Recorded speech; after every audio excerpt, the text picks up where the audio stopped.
बढ़े यश रघुवीर का, बढ़े यश रघुवीर का। फले फूले नगरी अजोध्या। मेरे श्री राम सदा सदा के लिए अयोध्या के होने जा रहे हैं। राज्याभिषेक के इस शुभ दिन पर उन्हें आशीर्वाद दीजिएगा छठी मैया।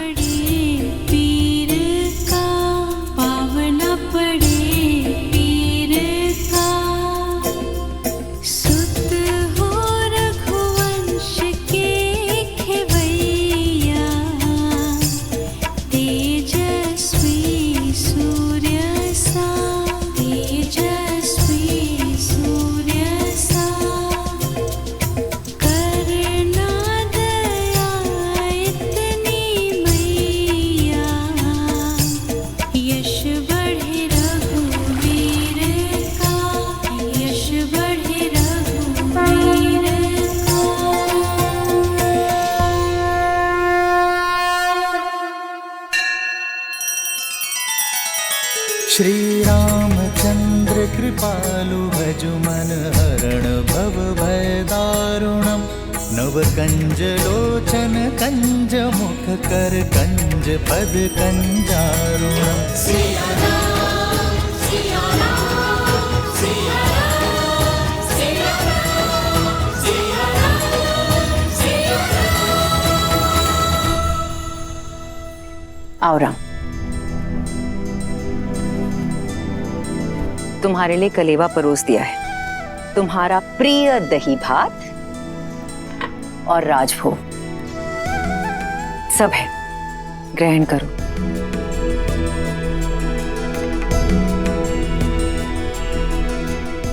माँ, सीता का है? भोर की पूजा समाप्त नहीं हुई? रघुकुल की चारों पुत्र वधु भोर से ही तट पे हैं। महर्षि मुद्गल के कहे अनुसार छठी मैया की पूजा कर रही हैं।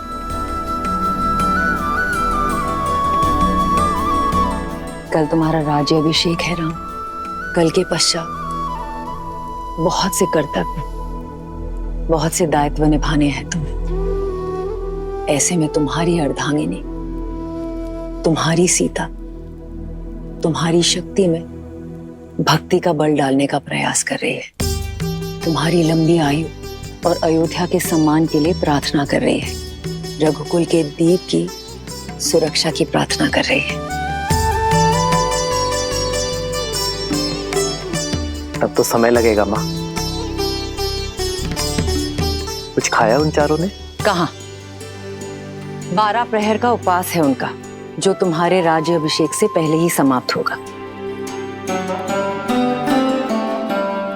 परिवार में पुरुष चाहे सफलता के जिस भी शिखर पर पहुंच जाए, उसका आधार, उसकी धरा एक स्त्री ही होती है।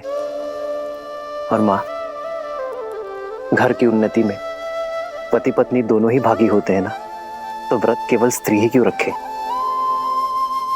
मैं भी सीता के लिए व्रत रखूंगा। राम सिया राम, सिया राम, सिया राम, राम सिया राम, सिया राम। और मेरा ये व्रत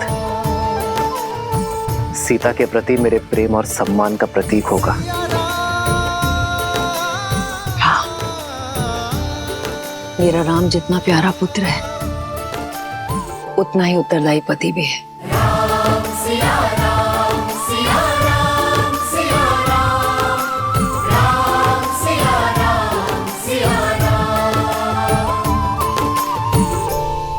प्रणाम ऋषिवर।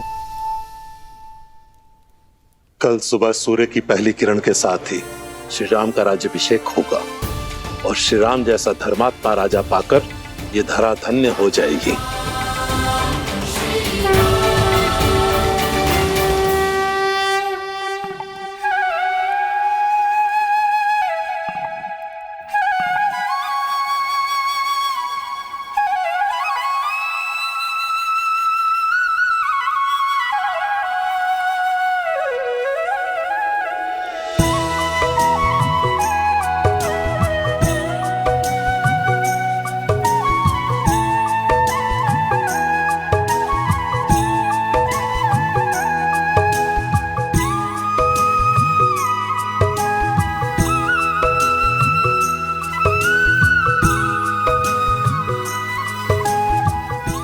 हमारे कारण इन्हें भी प्रातः उठकर आना पड़ा। बेचारे, लगता है अभी भी मीठी निद्रा के स्वप्न देख रहे हैं।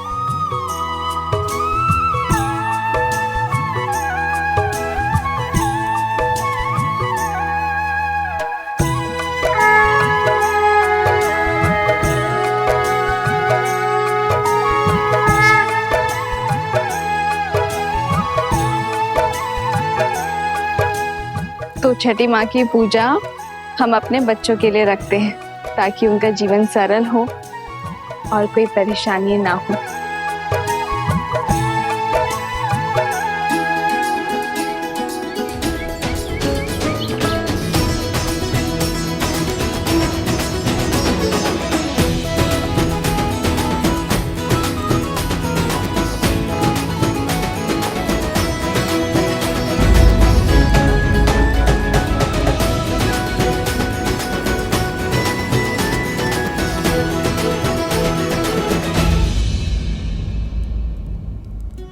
पिछले 14 वर्ष से हमें जिस दिन का इंतजार था, तुम उसका भाग नहीं बनना चाहती हो। हमारा राम राजा बनने वाला है। चलो कैकेयी, ये समय बीती बातों का शोक मनाने का नहीं, आने वाली घड़ी के सुख में रंगने का है। आपको मुझ पर क्रोध नहीं आता? इस समय भी आप मुझे अपना दोषी नहीं मानती? कैकेयी दीदी, वनवास में जाने से पूर्व स्वयं राम ने तुम्हें क्षमा कर दिया था और हमने भी आपको क्षमा कर दिया था। मुझे राम के प्रति तुम्हारे प्रेम में न पहले कोई संदेह था न है। मुझे ज्ञात होता कि समस्त भूमि के राजाओं से मेरा राम राजधर्म सीखेगा, ज्ञान प्राप्त करेगा, तो वनवास का ये वचन पहले मैं मांग लेती। दीदी, आपके भीतर ममता ही नहीं, बुद्धि माता का सागर बहता है। धन्यवाद दीदी। तो दीदी, तनिक आप भी इस ज्ञान की गंगा में गोता लगा लीजिए। भूल का भार छोड़िए और पुत्र के राजाभिषेक में चलिए।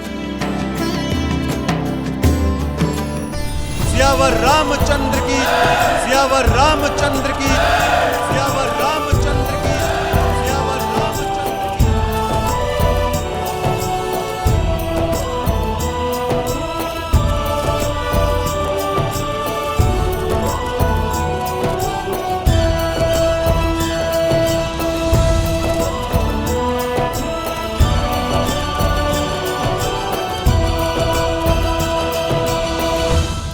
सियावर रामचंद्र की, सियावर रामचंद्र की, सियावर रामचंद्र की, सियावर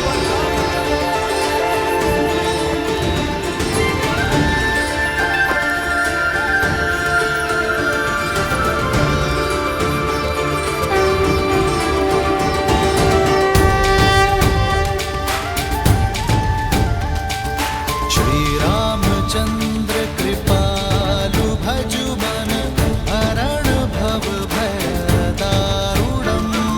श्री रामचंद्र कृपालु भजु मन हरण भव भय दारुणम्। नव कंज लोचन कंज मुख कर कंज पद कंजारुणम्। और हम राजगुरु वशिष्ठ के आने तक अयोध्या को तनिक और प्रतीक्षा करनी होगी। तब तक आप माताओं का आशीर्वाद ले लीजिए। आइए।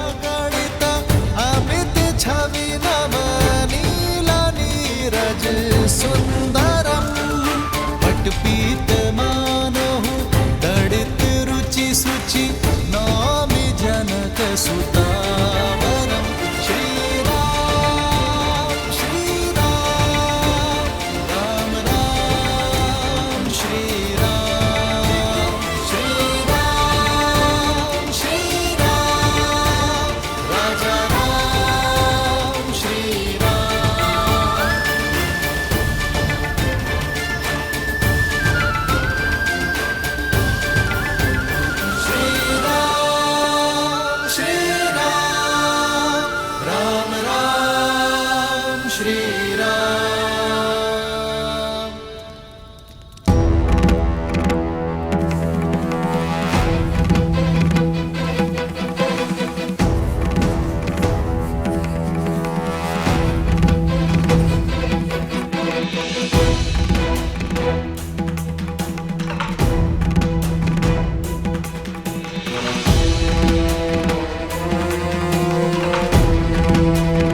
महर्षि पराशर, नक्षत्रों से उलझने के लिए अभी बहुत समय है।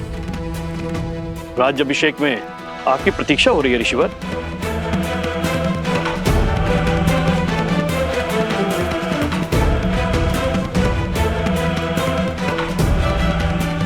आप इतने गंभीर क्यों हैं ऋषिवर? क्योंकि ग्रहों के संकेत ठीक नहीं है। जब किसी के भाग्य में राहु की छाया पड़ जाती है तो आसुरी माया कोई ना कोई कष्ट जरूर देके जाती है। मुझे राम पर विश्वास है। यदि भाग्य में संघर्षों का भंवर है तो वो भी स्वीकार है, और मुझे विश्वास है कि अयोध्या के नए राजा इस भंवर से भी अवश्य पार होंगे। एक राजा के जीवन का संघर्ष उसकी संपूर्ण प्रजा को भोगना पड़ता है। इस राज्याभिषेक के समय की कुंडली में यह स्पष्ट है कि एक महाआसुरी शक्ति अयोध्या में प्रवेश करने वाली है।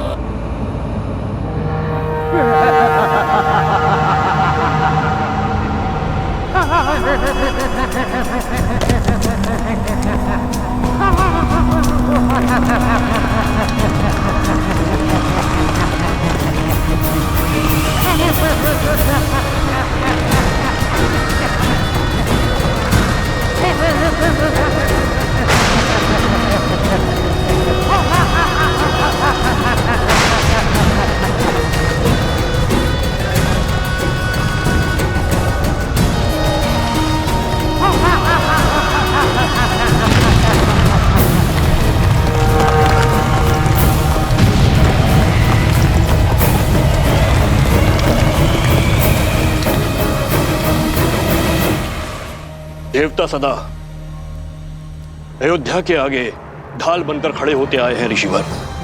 यदि कोई आसुरी शक्ति राम राज्य में प्रवेश करने की चेष्टा भी करेगी तो उसका सामना धर्म की शक्ति से होगा।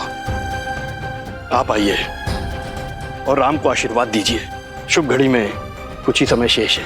आशा करता हूं कि इस बार भी आपके विश्वास की जय हो।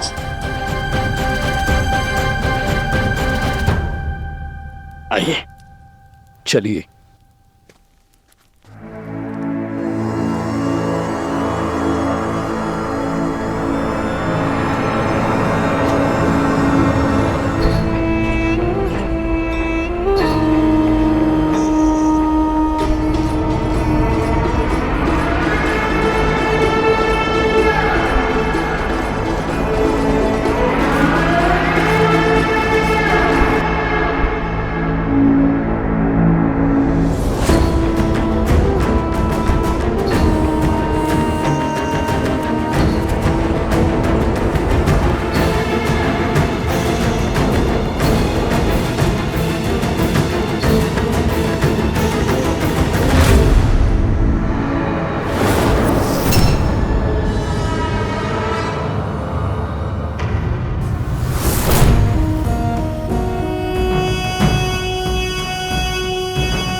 अरे शीघ्र चलो, आज अभिषेक का समय हो गया है।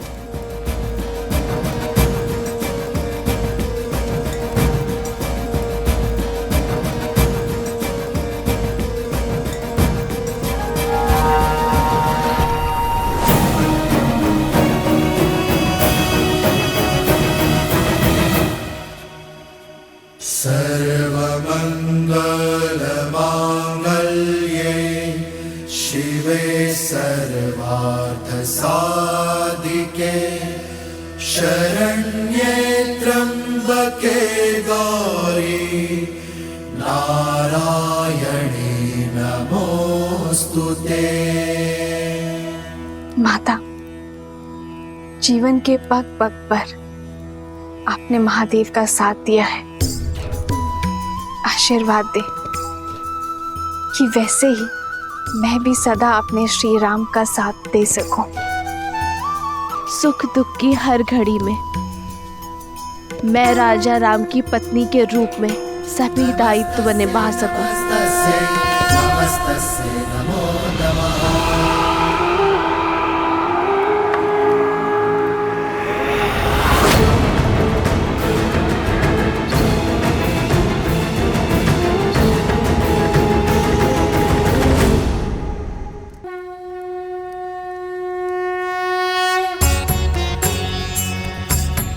राज्याभिषेक न केवल एक रीति है, बल्कि होने वाले राजा के पवित्र उत्तरदायित्वों के लिए पवित्र प्रारंभ है। रीति अनुसार मंगल बेला में सर्वप्रथम श्री रामचंद्र जी की देह को तेल, विविध औषधियों के मर्दन से शुद्ध किया जाएगा।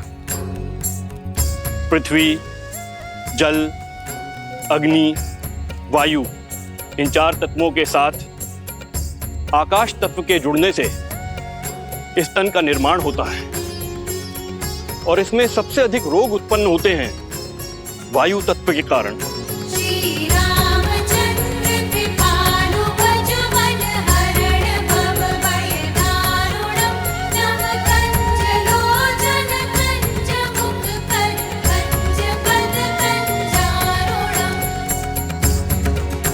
वायु न केवल चलने या कार्य करने की शक्ति है, बल्कि मन में उत्पन्न होने वाले विचारों की अभिव्यक्ति भी है। मन के मैल के कारण ही समस्त संसार में पाप, अपराध और दुराचार होते हैं। अतः मंत्रों से मन को बांधकर एवं तेल के मर्दन से वायु तत्व को शांत किया जाता है।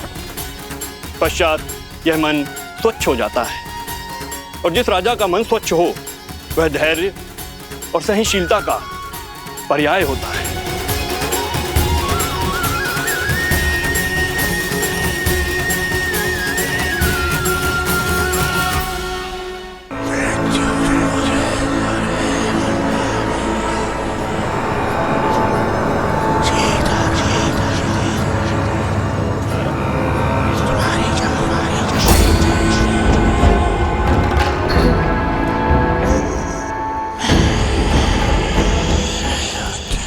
ना जाने कौन बड़बड़ाया जा रहा है, कानों में विचित्र स्वर आ रहा है, ना ही कुछ समझ में आ रहा है और ना ही कोई दिखाई दे रहा है। जाने कौन है जो पूजा भी नहीं करने दे रहा है।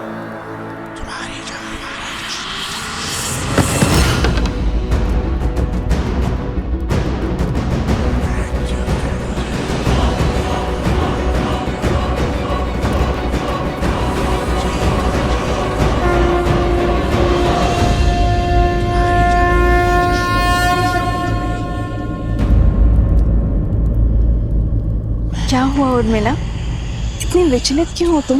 दीदी आपको ये ध्वनि नहीं सुनाई दे रही? कैसी ध्वनि? मुझे तो कुछ सुनाई नहीं दे रहा है।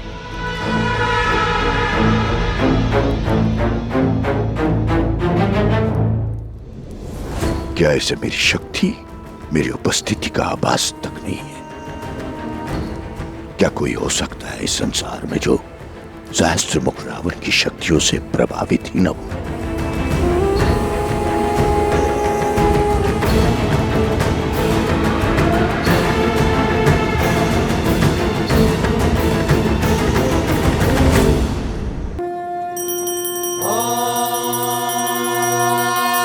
स्वस्ति न इंद्रो वृद्धश्रवाः स्वस्ति न पूषा विश्ववेदाः स्वस्ति नस्ताक्षो अरिष्टनेमि स्वस्ति न बृहस्पति दधातु।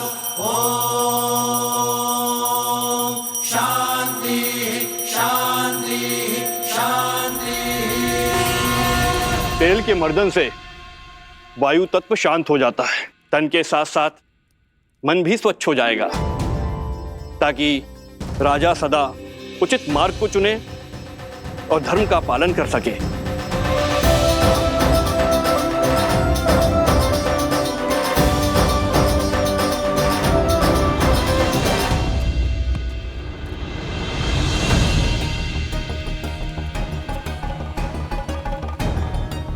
ये क्या हनुमान, आपका पग स्थिर क्यों नहीं?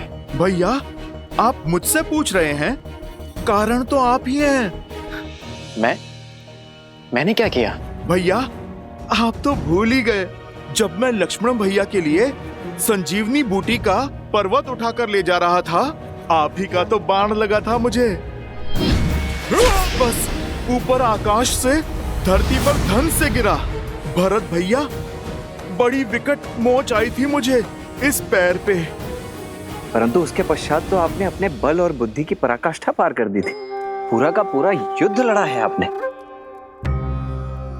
उद्देश्य की पुकार में पीड़ा की चिंता कहाँ स्मरण रहती है लक्ष्मण भैया। आपके पग को भी तेल मर्दन करवाना पड़ेगा हनुमान। भरत भैया, आपका विचार तो बहुत अच्छा है, मेरी भी यही इच्छा थी। उचित है, मैं आपको वेधशाला भिजवा देता हूँ। भरत भैया, उसकी आवश्यकता क्या है? इतना तेल प्रभु को छूकर व्यर्थ जा रहा है। यही उपयोग में मैं ले लेता हूँ। तेल का तेल, उस पे प्रभु के स्पर्श का मेल, स्वर्ण पे सुहागा।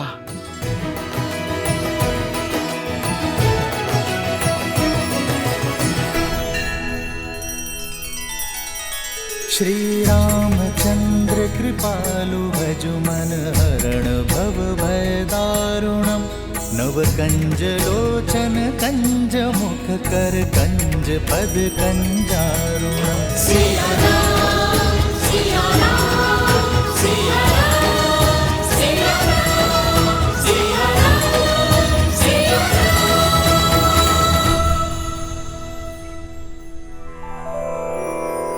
श्री गुरु चरण सरोज रज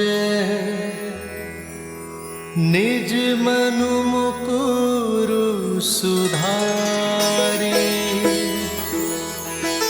बरनउँ रघुबर बिमल जसु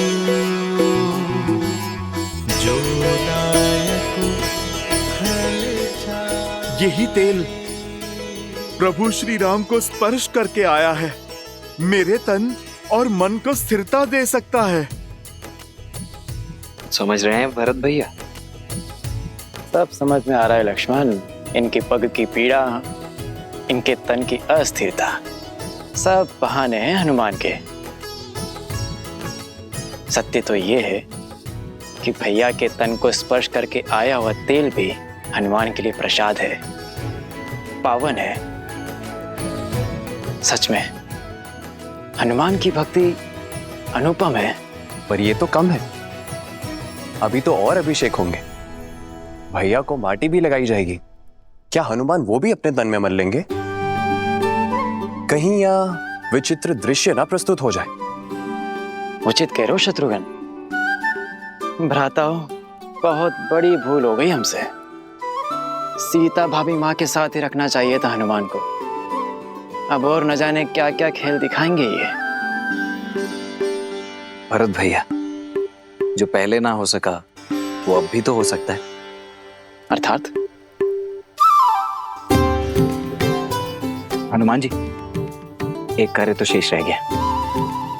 हमें शीघ्र भाभी माँ को यहाँ बुलवाना होगा। वो क्या है कि भैया के शीश पर जब अयोध्या का राजमुकुट सजेगा तो उन पर प्रथम पुष्प वृष्टि करने का अधिकार तो भाभी माँ को ही है ना। तो समस्या क्या है लक्ष्मण भैया? प्रभु के कार्य में कोई भी विघ्न नहीं आएगा।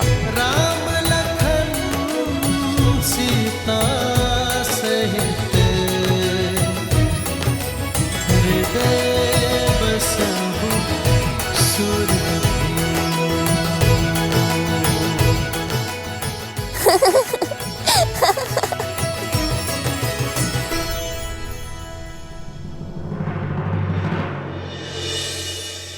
क्या हुआ देवी? इस शुभ अवसर पर महर्षि पराशर के गंभीर मुखमुद्रा का कारण सोच रही हूँ। कदाचित उन्होंने नक्षत्रों और नियति की चाल को पढ़ लिया है। स्त्री के सम्मान का प्रश्न है महादेव। मुझे सीता को दिव्य सिंदूर रूपी अस्त्र जाकर देना ही होगा। माता, दिव्यता का सिंदूर से क्या संबंध? सिंदूर न केवल माथे पे लगा लाल रंग है, और ना ही किसी स्त्री के विवाहिता होने का प्रतीक। स्त्री अपने मांग में सिंदूर के साथ विवाहित जीवन के सुख, समृद्धि और स्वास्थ्य के रंगों को भी भरती है। सिंदूर एक ऐसी ढाल है जो सभी प्रकार की नकारात्मक ऊर्जाओं से पति और पत्नी के संबंधों की रक्षा करता है, भीतर और बाहर के सभी द्वंद्वों का अंत करता है। जिस प्रकार श्री राम को युद्ध के समय भिन्न भिन्न प्रकार के शस्त्रों और अस्त्रों से सुसज्जित किया गया था, अब समय आ गया है देवी सीता को भी वैसे ही सज्ज करने का, क्योंकि शीघ्र ही एक और असुरी शक्ति चुनौती देने वाली है। और इस बार युद्ध केवल श्री राम को ही नहीं, देवी सीता को भी लड़ना होगा। आप जाइए देवी, समय अत्यंत कम है।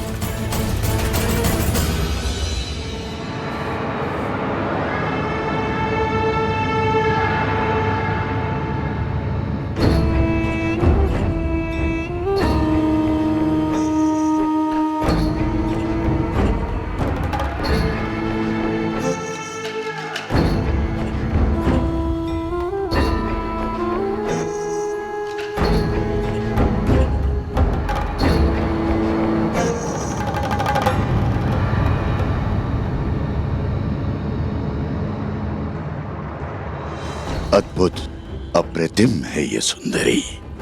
इन पर मोहित होकर क्या पाप कर लिया मेरे भाई रावण ने। प्रणाम ऋषिवर। सुखी रहो।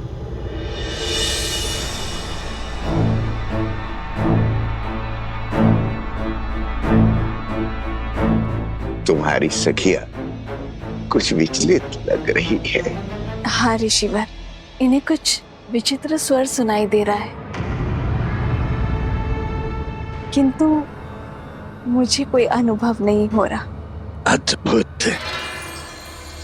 ब्रह्मांड में निरंतर अनेक ध्वनियां गूंजती रहती हैं। शब्दों और विचारों की तरंगे उठती रहती है। दुर्भाग्य होता है उन लोगों का जो उसे सुन नहीं पाते। कोई बात नहीं,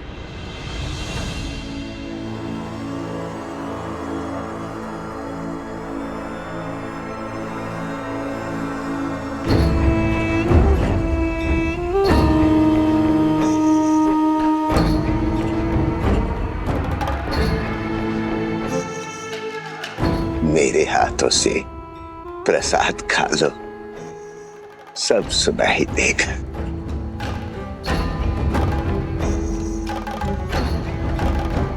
लो।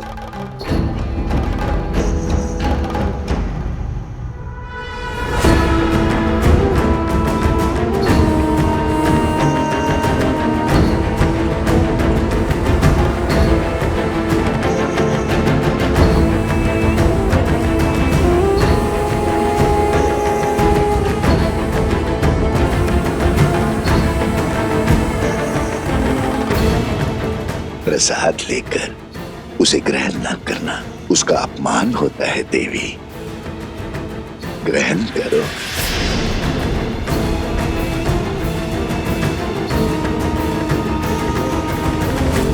क्या हुआ, कोई संदेह? संदेह नहीं, समर्पण है ऋषिवर। श्री राम के राज्याभिषेक के लिए मैंने व्रत रखा है। आज राज्याभिषेक के बाद ही मैं छठी पूजन का व्रत खोलूंगी। क्षमा कीजिएगा ऋषिवर, किंतु मैं ये प्रसाद अभी ग्रहण नहीं कर पाऊंगी। प्रणाम। कल्याण हो।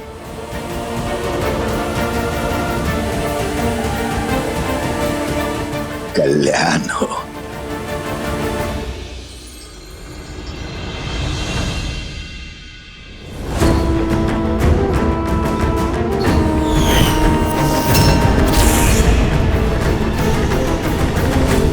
तेल अभिषेक संपन्न हुआ, अब मृदा अभिषेक आरंभ हो।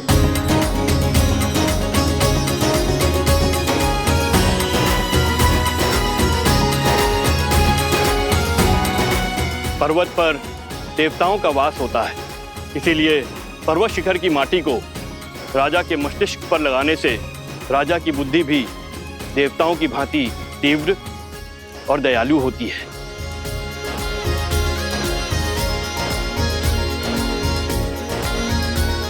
राजमहल के आंगन की माटी में शौर्य की गाथाएं, वीरों का रक्त घुला होता है और इस माटी को हृदय से लगाने से भावी राजा का मन दृढ़ होता है। जिसके मस्तिष्क में दृढ़ता हो और हृदय में दया हो, वही राजा प्रजा की सेवा कर सकता है, उसे संतान की भांति पाल सकता है।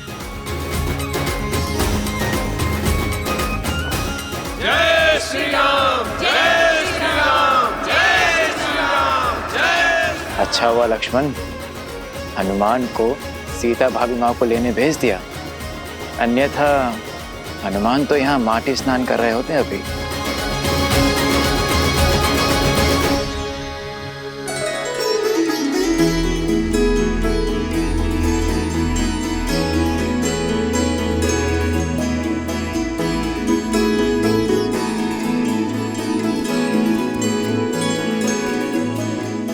कहाँ है मैया? उन्हें तो शीघ्र प्रभु के पास लेकर जाना है।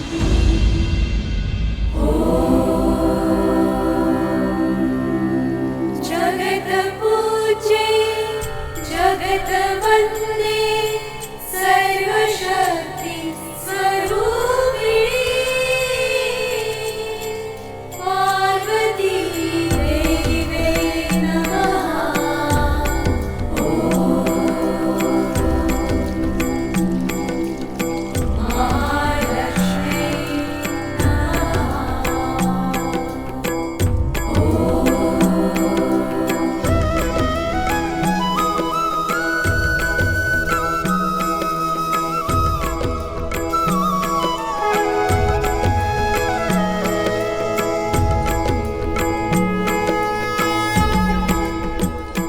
सुनिए,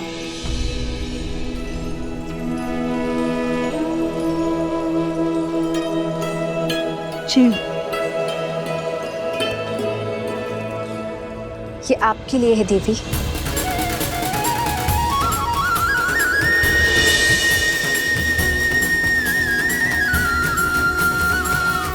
आप मुझे जानती हैं? जिन देवी सीता ने स्त्री की पवित्रता और साहस को नई परिभाषा दी, उन देवी सीता को कौन नहीं जानेगा। ये पवित्र सिंदूर है। श्री राम के राज्य अभिषेक होने के साथ अयोध्या का सोया हुआ सौभाग्य भी जागने वाला है। श्री राम के कंधों पर बड़ा भार आने को है, किंतु पत्नी के समर्थन के बिना पति के कर्म और धर्म की यात्रा अधूरी है। ये सिंदूर आपको सबल करेगा, अपने पति का संबल बनने के लिए भी और आने वाले कष्टों का सामना करने के लिए भी। धन्यवाद। पर आप गौरी माँ से आशीष मांगा था ना, तो समझो ये उन्होंने भेजा है।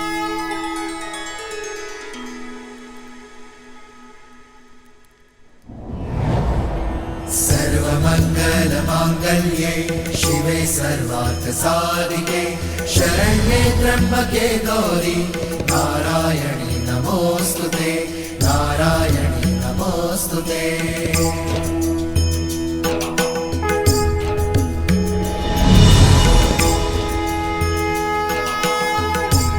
ये क्या माता, दान देने के दिन में आप दान ले रही हैं? ये दान नहीं, प्रसाद है हनुमान। अच्छा माता, पर प्रसाद तो खाया जाता है ना, आपने मस्तक पर क्यों लगाया? क्योंकि इसका यही कार्य है। जब पत्नी अपने पति का नाम लेकर आगे चक्र पर कुमकुम से तिलक लगाती है, तो उसका मन उसके साथी के साथ जुड़ जाता है। वैसे ही जब मांग में पूरी आस्था और विश्वास के साथ ये सिंदूर लगाया जाता है, तो एक स्त्री का जीवन उसके पति के साथ बन जाता है। माता, ये तो बड़ा कठिन विवरण है। समझो, इसे अपने मस्तक पर धारण करने से श्री राम की आयु बढ़ती है, मन में उनके लिए प्रेम बढ़ता है और समाज में उनकी प्रतिष्ठा, क्योंकि मेरे मन में केवल श्री राम है।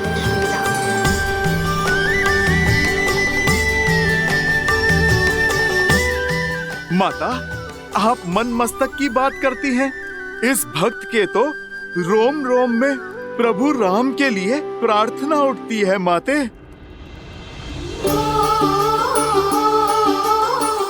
किंतु यदि मैंने अपने पूरे शरीर पर ये सिंदूर का लेप लगाया तो ये समाज मेरे पति का उपहास उड़ाएगा, मेरे प्रेम पर हंसेगा।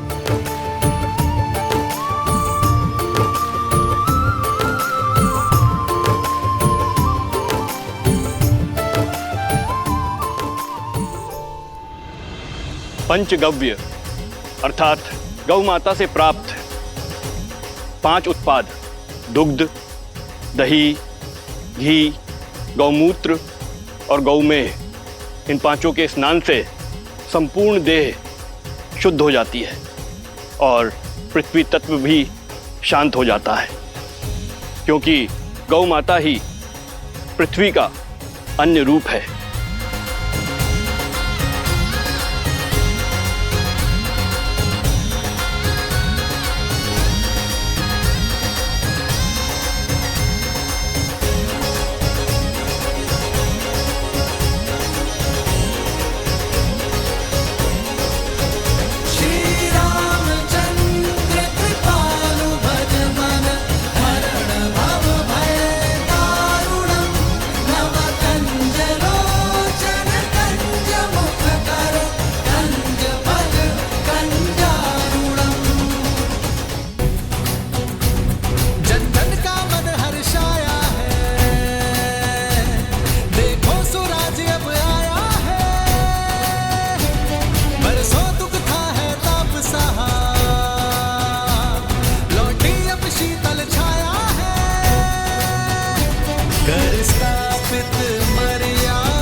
रामचंद्र की, सियावर रामचंद्र की, सियावर रामचंद्र की, सियावर रामचंद्र की।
राज्य अभिषेक लगभग संपन्न होने वाला है,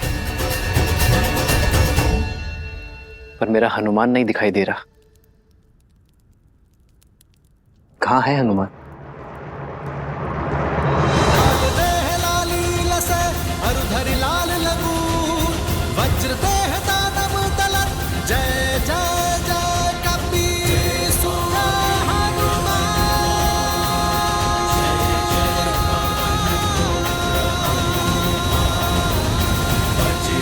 बली हनुमान, जय जय महाबली हनुमान।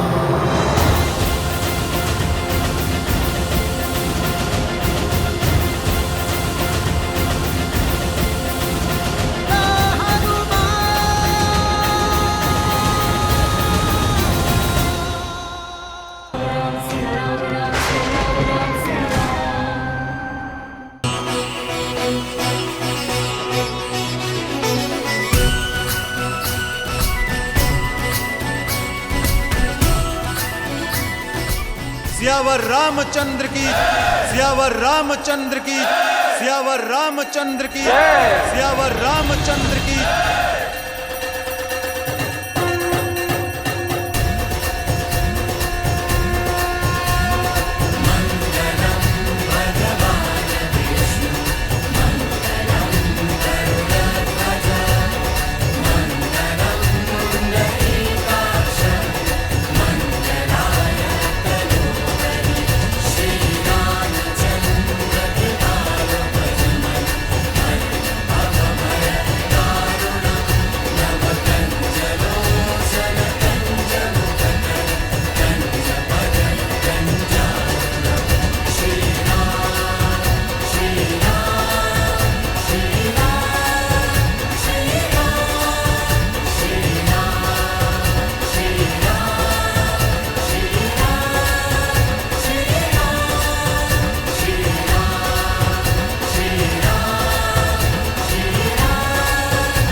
राज्य अभिषेक लगभग संपन्न होने वाला है, पर मेरा हनुमान नहीं दिखाई दे रहा। कहाँ है हनुमान?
इसे अपने मस्तक पर धारण करने से श्री राम की आयु बढ़ती है, मन में उनके लिए प्रेम बढ़ता है और समाज में उनकी प्रतिष्ठा।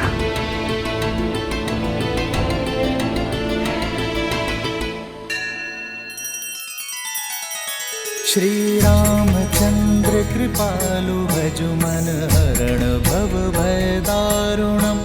नव कंज लोचन कंज मुख कर कंज पद कंजारुणम। सिया राम, सिया राम, सिया राम, सिया राम, सिया राम।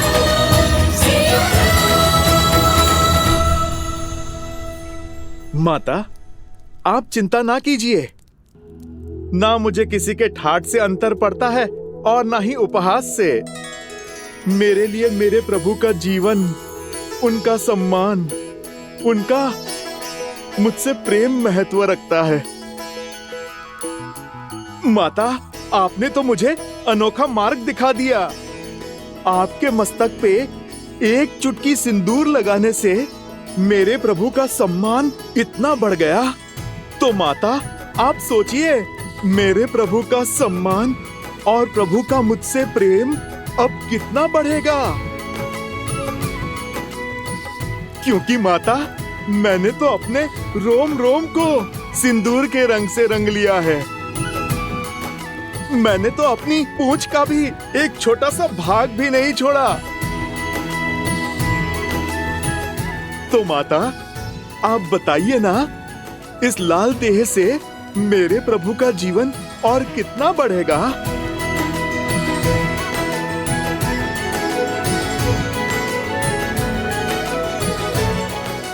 तुम्हारा प्रेम, तुम्हारी श्रद्धा, समर्पण अनंत है, अमर है हनुमान। तुम चिरंजीवी रहोगे और जब तक तुम रहोगे, तुम्हारे हृदय में श्री राम का प्रेम सदा के लिए धड़कता रहेगा।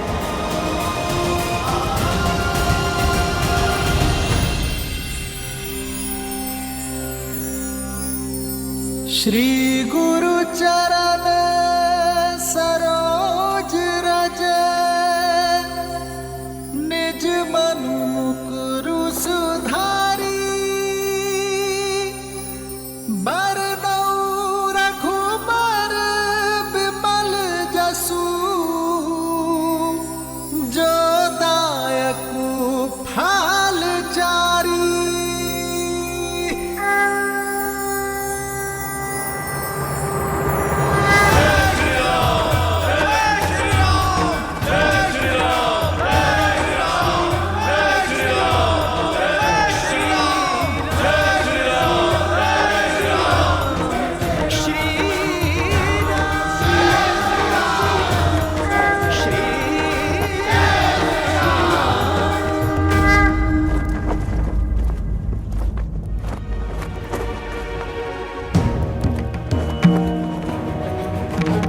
इस राज्य अभिषेक के समय की कुंडली में यह स्पष्ट है कि एक महाआसुरी शक्ति अयोध्या में प्रवेश करने वाली है।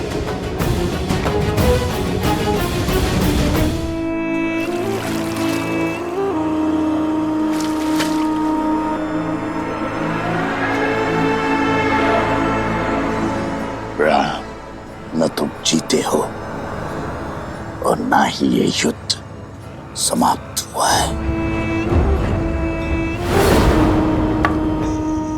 युद्ध तो अब पूरी तरह आरंभ हुआ है। मैं तन पर वार नहीं करूंगा राम, मैं मन में घुसकर वार करूंगा। बोलो, कैसे करोगे मेरा संहार? रावण की नाभि का अमृत सूख गया, किंतु प्रजा के मन के विचारों का मैल कभी नहीं सूखता।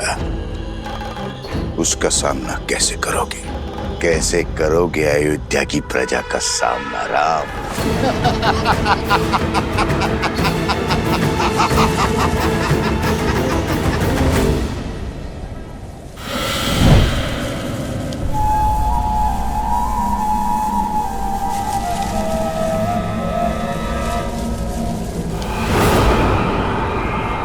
भूल हो गई मुझसे, जो आपसे सहायता की आस कर बैठी मैं, आपके द्वार पर प्रतिशोध की भिक्षा मांग बैठी मैं। अपने हाथ पे हाथ धरे देखते रहे और वहां राक्षस राज्य का अंत करने वाला वो राम, उसका राज्य अभिषेक हो गया। पराजय है ये आपकी।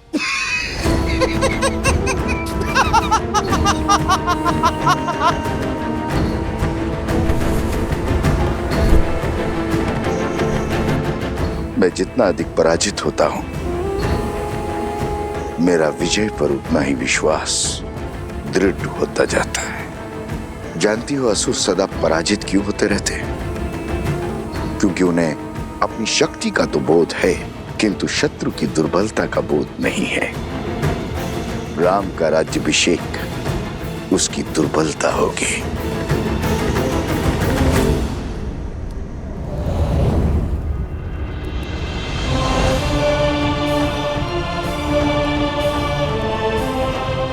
प्रणाम आचार्य। प्रणाम महर्षि। राज्याभिषेक की कोटि कोटि बधाई हो अयोध्यापति, किंतु हर बधाई के साथ एक चुनौती जुड़ी होती। आपने पापियों का संहार तो किया, पाप का नहीं। दशानन को मारा, मगर उसकी सोच को नहीं। पाप की सोच एक ऐसा छलिया है जो बार बार स्वरूप बदलकर सामने आता और प्रहार करता। मैं वार करूंगा तो राम प्रतिकार करेगा। मैं युद्ध में विश्वास नहीं रखता। मैं 1000 छोटे छोटे घाव में विश्वास रखता हूं, और वो घाव मैं उसे नहीं दूंगा, उसके अपने देंगे। और जब घाव अपने देंगे तो लाचार होगा और पीड़ा भी अधिक होगी। अर्थात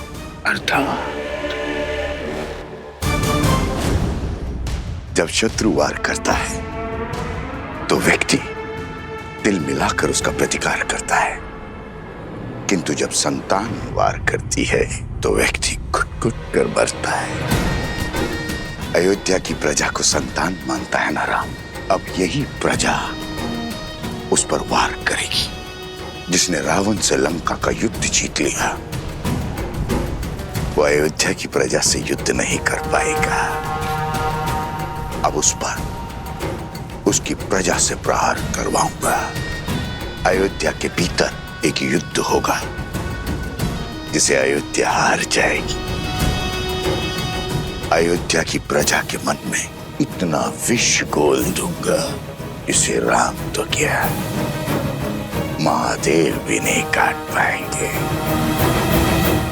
रावण महान शिव भक्त था, ज्ञान का सागर था, किंतु वो राक्षस सुमाली की राक्षसी वृत्तियों से जन्मा था।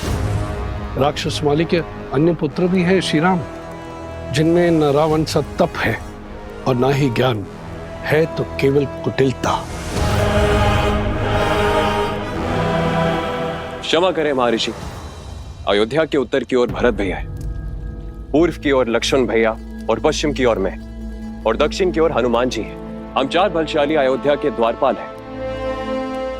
हमारे होते अयोध्या को किसका भय? पांव पर पादुका पहनने से, बाहर के कष्ट से बचा तो जा सकता है कुमार शत्रुघ्न, किंतु फोड़ा यदि देह के भीतर से निकले तो क्या करोगे?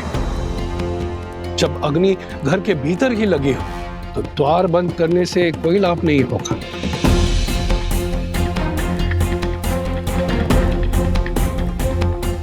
रावण के पापों का अंत तो हुआ है, लेकिन उसकी सोच का नहीं। जो विपदा आने वाली है उसके अस्त्र तलवार या भाले नहीं, असत्य, लोकवाद, झूठी निंदा, ये सब उसके अस्त्र है। शब्द उसका ब्रह्मास्त्र है। संसार का नियम है, अगर कोई भी असत्य बार बार कहा जाए, किसी की झूठी निंदा बार बार हो, तो वो सत्य लगने लगता है। और ये मनुष्य के स्वभाव की प्रवृत्ति है कि सत्य सामने होते हुए भी वो असत्य की ओर आकर्षित हो जाता है। हर मनुष्य के भीतर छिपी बैठी है असंतोष की अग्नि, इस अस्त्र को विस्फोटक बना देती। जब तक उन्हें मेरी योजना का आभास होगा, तब तक मैं उनका स्वर्ग रूपी संसार भस्म कर चुका हूंगा। मुझे आपकी रणनीति पर बिल्कुल भी विश्वास नहीं है। रावण भैया की शक्ति और साहस का 100वां अंश भी नहीं।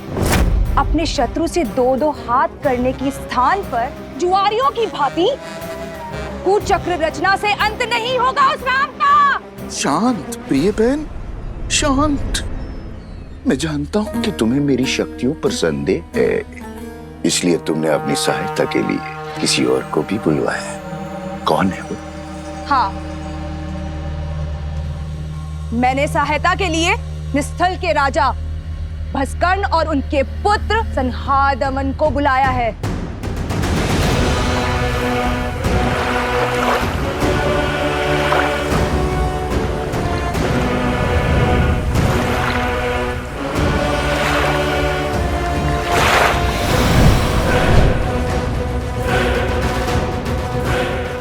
ये महाअसुर भस्कर्ण के सैनिक हैं।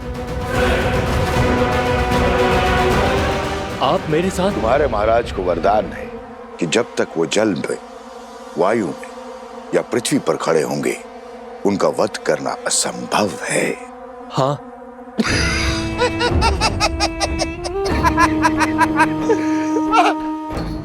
जाओ, करो युद्ध, किंतु एक बात स्मरण रहे, राम पर विजय केवल सहस्त्र रावण पा सकता है।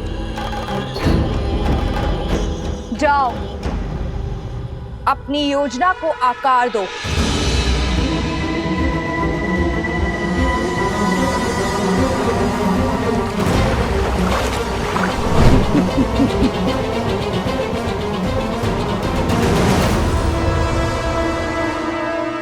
शूर्पणखा, सच है क्या और भ्रम क्या है, यह प्रश्न सदा से अमर खड़ा है। सहस्त्र मुखों की सहस्त्र बातें, इनसे भला कौन लड़ा है? आप यही गाते रहो और मैं अपना कर्तव्य निभाती हूं।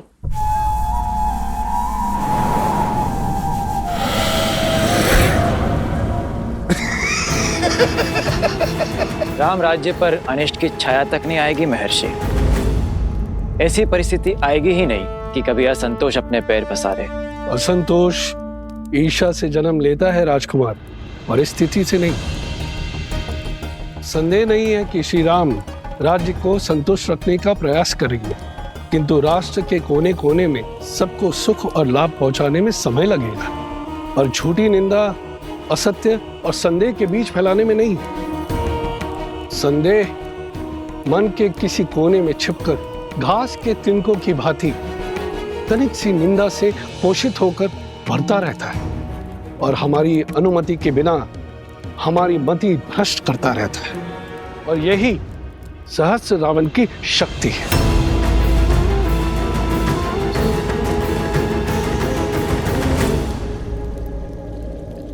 मैं राजनीति नहीं, भविष्य जानना चाहता हूं महर्षि।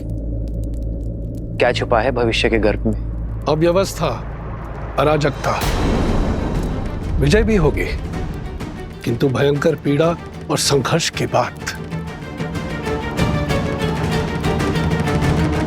मानव जीवन तो है ही दुखों और संघर्षों का सागर, इससे भय क्या? मैं तो अयोध्या के विषय में पूछ रहा हूं महर्षि।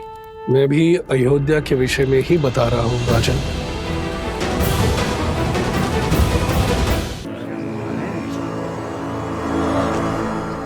भैया सुना है, श्री राम ने सागर पर सेतु बनाया था, असंभव को संभव कर दिखाया था।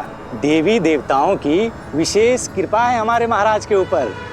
सुना तो यह भी है कि रावण कोई साधारण योद्धा नहीं था। कहते हैं युद्ध बहुत ही भयावह था और बहुत दिन तक चला। जंगल में मोर नाचा, किसने देखा? न मोर न युद्ध। अच्छा, तुम कहना चाहते हो श्री राम ने रावण को नहीं मारा? न सेतु बांधा न युद्ध हुआ। नहीं नहीं भैया, मैंने ऐसा कब कहा? अरे हुआ होगा युद्ध, पर ऐसा नहीं जैसा सब बता रहे हैं।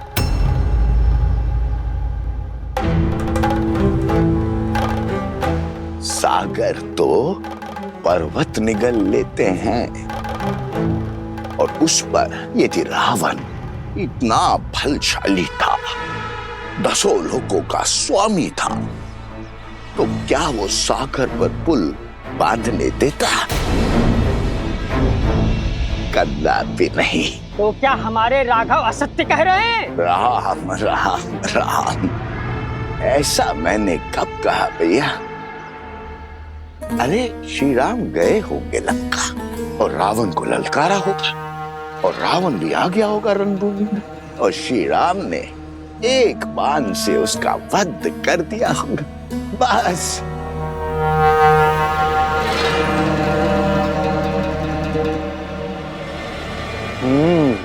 हो सकता है ये सब कथा वानरों ने बनाई हो। ऐसे ही बात का पतंगड़ बना दिया होगा। सत्य वचन भैया, सत्य वचन। ये कहानी अवश्य वानरों ने बड़ी बनाई है। श्री राम तो रघुकुल वंशज है, सोचा होगा श्री राम की यश की गंगा में हाथ धो लेते हैं।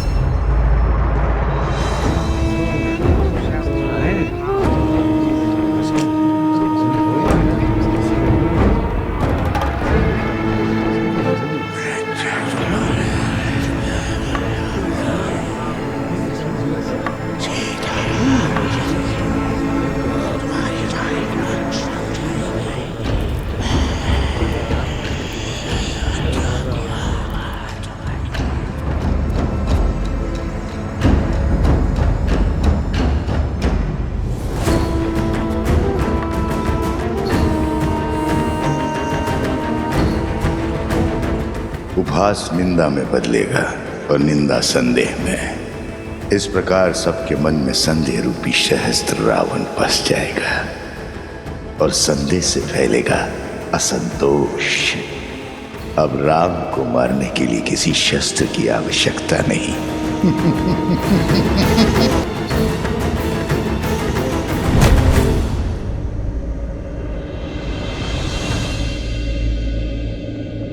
अरे क्या हुआ?